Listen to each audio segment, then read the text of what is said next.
we're not going to be prepared for war. We're not prepared now, ladies and gentlemen. We're not psychologically prepared, which is a separate issue.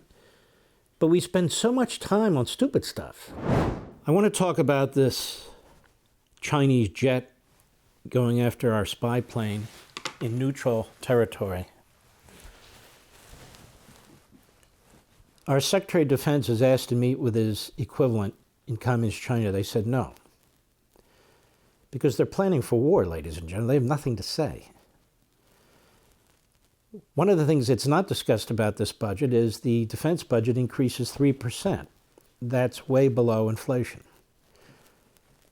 So you increase the defense budget 3%, but inflation's at 6%.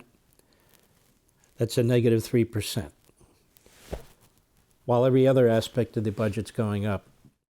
I said to one of my dear friends, Chip Roy, I said, how come nobody's talking about the defense budget? And that does need to be increased. And he said, I'll support that if we can cut it from the domestic side. I said, but we can't, because the Democrats aren't going to allow us. So what does that mean? We're not going to be prepared for war. We're not prepared now, ladies and gentlemen. We're not psychologically prepared, which is a separate issue. But we spend so much time on stupid stuff. Again, the budget is not stupid stuff, but I know stupid stuff when I see it, and so do you. The fact of the matter is, there ought to be programming constantly, and I talk about it constantly here, on radio and on Fox. China is preparing for war, and we are not preparing to defend ourselves with the level of spending that's taking place here. So that's an issue, too. Let's look at this. Cut 3, go.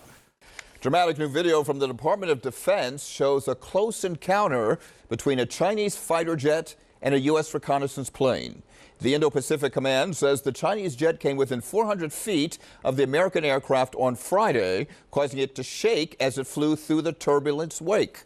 Officials have called it an unnecessarily aggressive and unprofessional maneuver by the Chinese pilot.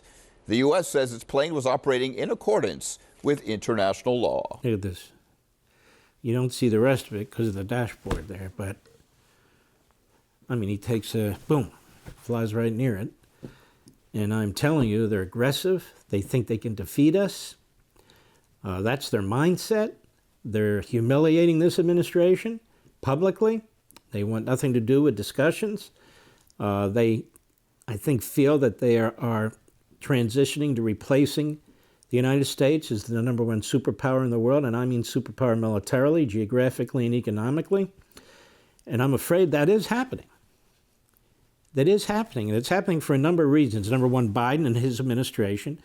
Number two, we have people in our own party, if you're a Republican, we have people in our own party who sound very much like George McGovern these days. It's very bizarre. And number three, we're just not spending enough on defense.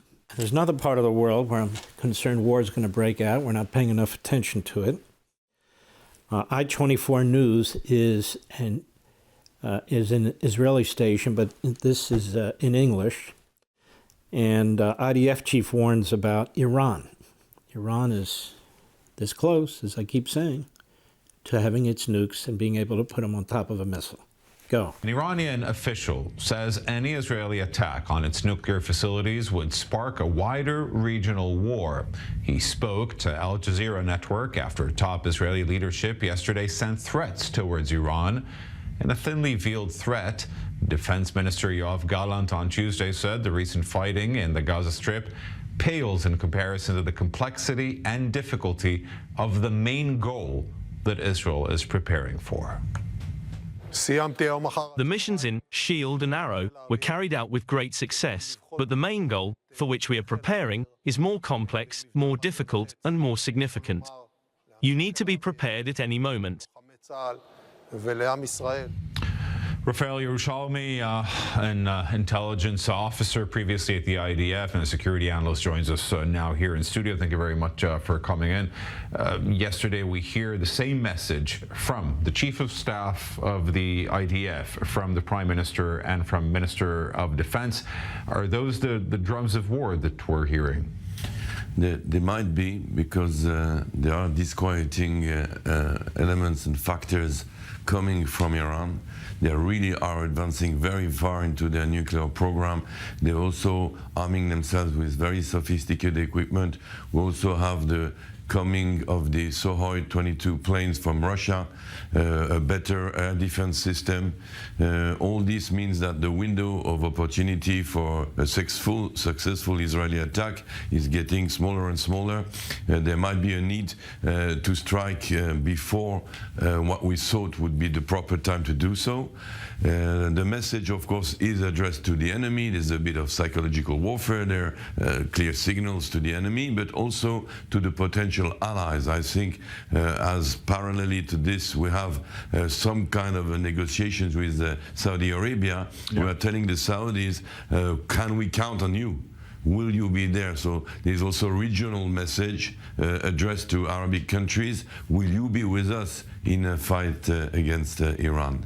Now, is it Iran only that they are hinting towards? What about Hezbollah and pockets of Iran and Hezbollah, both in Lebanon and in Syria? Yes, it's Iran and the proxies, but of course Hezbollah is the main threat. I mean, Iran is still a bit of a science fiction thing, because it would indeed, the Iranians on that one are right, it would lead into a large scale warfare, combat involving the whole region, destabilizing the whole region and maybe part of the world.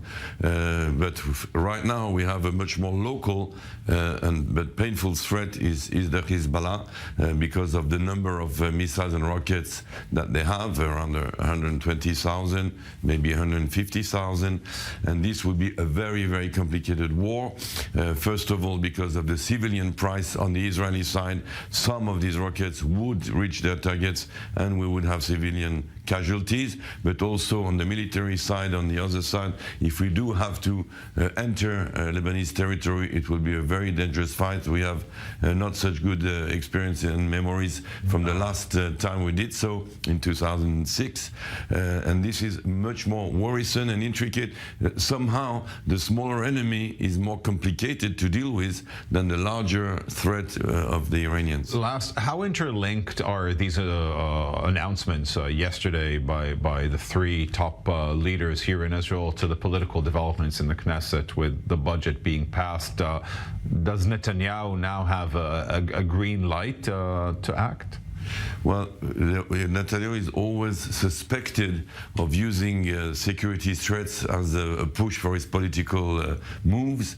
He's Mr. Security. He's promising, to lead the country to victory and to make sure we are safe. He's always suspected of that. But right now, I think he can be above suspicion. The situation is really threatening, disquieting, and dangerous. And I think, even though it might feel a bit exaggerated that so many signals are set at the same time, I think they should be sent, and people should be aware. And I think the Chief of Staff, Herzia Levy, said it about Hassan Nasrallah. People should be aware of what we think. They should not misinterpret what we say. So I think they wanted to make it clear to the enemy that we know exactly what we are facing, that we are trying to get ready for it. We know we have some weaknesses. We have to improve on certain points. We are all conscious of what's going on, and the enemy should know that. Okay. Raphael Yerushalmi, thank you very much. Now think about this. I mean, Israel it's surrounded. Well, there's the Mediterranean Sea on one side, and there's no question the Iranians will use their navy to attack if there's an all-out war.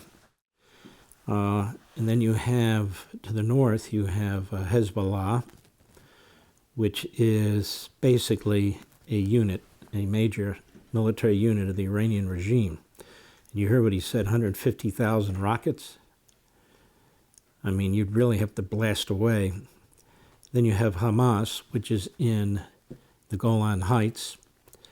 They're there too.